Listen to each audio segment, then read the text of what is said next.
All right. Good morning, everybody, and welcome to day 2 of CrimeCon. Coming to you from my hotel room in New Orleans. And I know it's not really true crime, or I guess it's not true crime at all, but I wanted to talk about Dr. John for a little bit. I didn't know he died. I didn't look at, I don't think I was really online on Thursday, and then Friday I got up at 4 in the morning and was traveling all day. And so yesterday I brought up Dr. John, like, how could they not play like some New Orleans stuff just to get everybody in the New Orleans vibe? And everyone was saying rest in peace. And it's just wild to be down here the day after he died. But if you don't know who Dr. John is, he was just a treasure of a piano player. He grew up here in New Orleans, and the thing about New Orleans is it has a lot of the best players, maybe not some of the most famous players, but it has a lot of the best players simply because music is so ingrained in the culture that the kids, they start younger. There's more gigs to be had, there's more bands to join, and because of that, they get better. And so he just was such a good piano player. And why New Orleans piano is so great is Europeans came here and brought their piano chops and everything that they figured out, and then, which is incredible stuff. And then African people also came to New Orleans and brought all of their beats that have just been around for centuries, and those two things merged. So it was like Mozart and people like that, their piano skills and talent are just insane, but it's not really danceable. There's not a beat. It more tells a story. And so it took the ability to play the piano like that with the African beats that are just perfect, and then they meshed, and you get New Orleans piano. And Dr. John, his left hand, I don't know if this is getting too boring for people, but his ability, a lot of great piano players, most of them have a really good right hand. So they're down there soloing, and Dr. John could do that, but also his left hand was just insane. Like, there's things that he plays with his left hand that just make my face do that, like, oh, like when you hear a good bass line or something, and you're just like, but he died at 77. I hope he has a good ride. I'm going to put some of his links down in the description of this video if you want to check them out. One of them I'm going to put is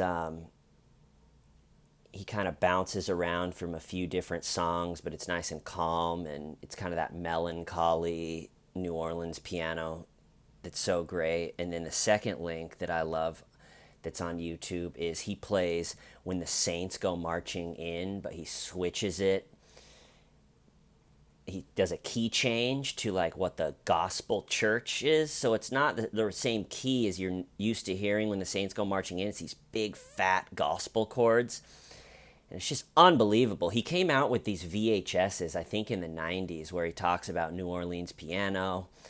And so, like, there's be a guy interviewing him, and he's sitting at a piano, and he'll just be like, yeah, the music is powerful, and it can, it could stop even one song could even like stop a war. And he'll be like, well, like, check out this, and he'll just sit there and play for a little bit, and then explain for a little bit, and then play for a little bit, and it's just great. But the one from the Saints Go Marching In, I'm gonna put is from that DVD, so check it out. All right, rest in peace, Dr. John. You are the best. All right, so let's get into CrimeCon. I went to the violentization of Richard Kuklinski yesterday, and it was pretty interesting. And the stuff that I got wrong, which people pointed out in my Kuklinski video, is he was not a good he was not a good family man at all. And why I said he was is because the main documentary that's on YouTube, which also the woman, the FBI agent that did the talk yesterday, she was even using clips from that documentary, which just has a lot of wrong information in it. So I was hoping she would be like, I'm going to show clips from this documentary, and explain why there's so many inconsistencies, even from, because I knew that Kuklinski was a liar and exaggerator, but I figured that the interview with his wife after he's already in prison, I figured at least that one would be factual, but I guess she lied too. She was scared of the mob, or scared of him still, but he was not a good family man. And also his first kill was not in the pool hall like the documentary said. It was one of the guys that was making fun of him in his neighborhood, and he got and the guy was much bigger than him and older than him and taller than him, and he went and got that closet rod that I had said that he attacked those kids with, and he waited for this guy that was just picking on him for over and over again for months or years, and he just, in the freezing cold, he just was like, I'm going to wait this guy out, which kind of is foreshadowing to later on. He had the ability to, I guess, just go the extra mile. I think a lot of people would be like, I'm not going to wait out in the frigid cold, or someone that's worrying about getting whacked is like, no one's going to be out here, and old Kuklinski's down to do it. So as a 13-year-old kid, he just waited out in the brutal cold for this guy that had been picking on him. And then when the guy comes out of his house, according to this lady, he said something like, you back for more, Kuklinski? You want some more? You back for more? And Kuklinski just goes, nope, and just cracked him in the temple with this curtain rod, or a closet rod, and then kept beating him and whacking him until he didn't get up. And so Kuklinski's 13, and Kuklinski at this time, she said, was stealing cars, and would like steal them and drive them around and then stash them in a parking lot and then drive it if he needs it. So then he goes back and gets the car, one of these cars that he had stolen that was in a parking lot, and he drives it over, and he somehow, just with pure adrenaline and determination, which also is kind of a foreshadowing to his mob career. If there's a will, there's a way, my friend. So there's a will, and he picks up this bigger, older, taller guy and stuffs him in the trunk of his car, or of this stolen car. And in this stolen car, he also notices that there's tools. And so he's freaking out. He's 13. He can't believe he actually did it, or he can't believe, he just wanted to, I think, whoop up on him. He didn't want to kill him. And so he drives to a bridge, which I was wondering, it's in Jersey City. He lived in Jersey City. I don't quite know Jersey that well, but I wonder if it was the same bridge as Liam McAtasey. But he drives to a bridge, opens the trunk, realizes that they're going to easily be able to find out who it was, so he takes a hammer and knocks out all of this guy's teeth. And he takes a hatchet and cuts off the tip of his fingertips, and then throws him in the water, and then on the way drive back throws all the teeth and fingertips out, just like randomly, trying to get rid of them. I'm trying to think anything else that I got way wrong that I want to put back into this one.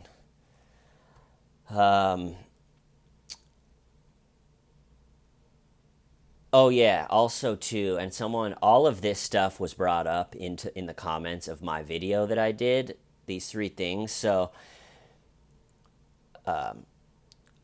if you are interested in the Kuklinski thing, I think I would read the book, because the huge 3-hour documentary on YouTube, which is like the official one, you can rent it on YouTube for money. So it's weird that it's just wrong a lot of the time. But another one is, someone brought this up, is Kuklinski had an older brother named Florian, and Stanley, the dad, would just brutally, same as everybody else, brutally beat on him, and one day he just punched little Florian in the back of the head, and he just keeled over and died. And then Stanley told the mom, like, you got to tell everyone he just fell down the stairs. And she was saying that it was a different time in the early 1900s in Jersey, and just being like, hey, he fell down the stairs. That was kind of enough for people. So, and I think she said that was really hard on Richard, because Florian was the only other person that knew what it was like to be a son to Stanley, and they were kind of like going through it together. And so there's a terrifying, or a really sad story that she said, where Kuklinski came home and saw Florian's dead body, and they had like laid it in a bed, and he was trying to wake it up, like begging, which is just really sad. And also, all right, so the violentization process was about what you would think, but the metaphor that she used that I liked was, there's like 4 steps of it, which I didn't write down because I was just exhausted, but essentially the metaphor she used is, if there's a leak in your roof and water's dripping in for a day or two, not much is going to happen. If you fix it, if you nip it in the bud, then, it's probably going to be all right. But if it drips through for 5 years, you're going to have permanent, or, even a year. There's a point where if you don't stop it, you're going to get permanent damage. And that's essentially what happened to Richard Kuklinski's mom. And also, too, it's just the abuse isn't absorbed. That's the other thing that I think is worth remembering, is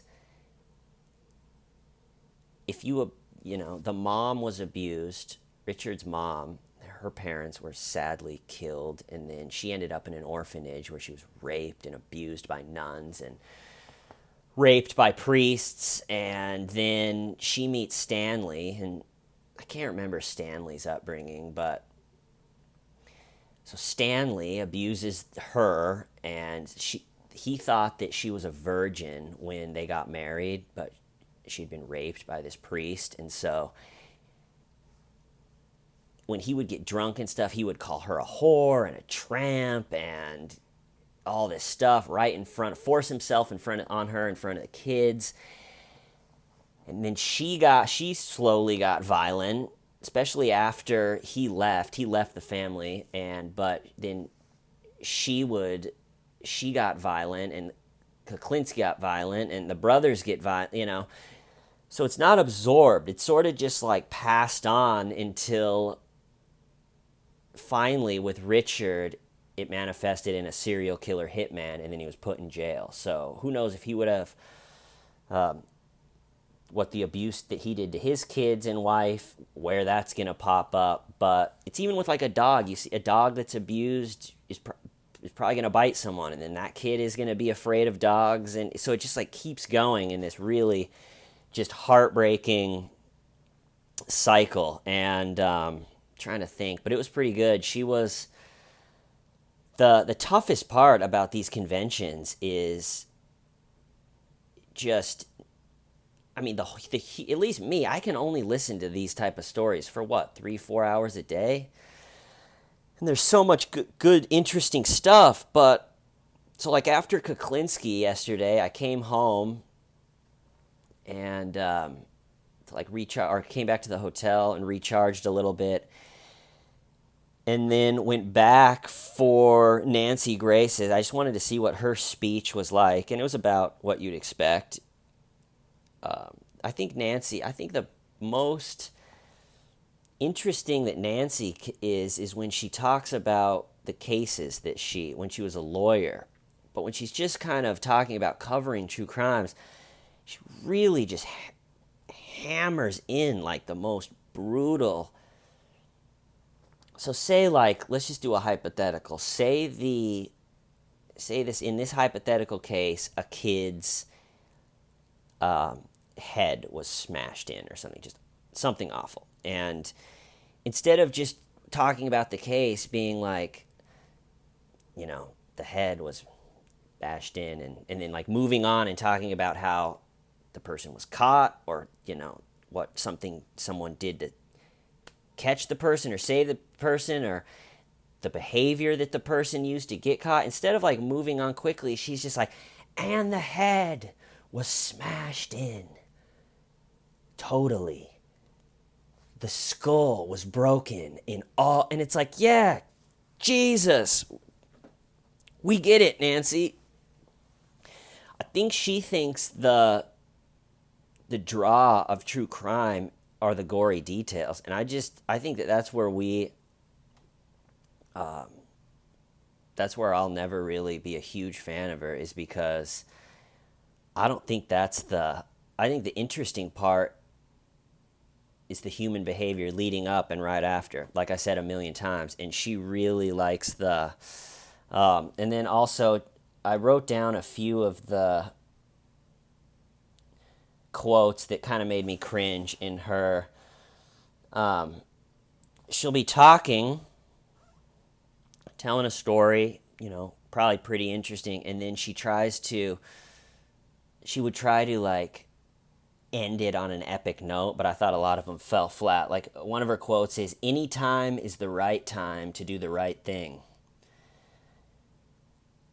Saying like, she was really, a big point of hers is she was saying that we all need to step in and do our part to stop these crimes, which, yeah, you can't argue with that. But I was sitting there being like, okay, yeah, I will. Don't quit when the going gets tough. Fight. I think she was saying like, you'll be remembered for the fight you fought, and if you fought to the finish. Don't these seem a little like weird, simple or something? And then her big like final thought was that she was like, when I, God willing, get to heaven, I don't want to just show up in a nice, neat,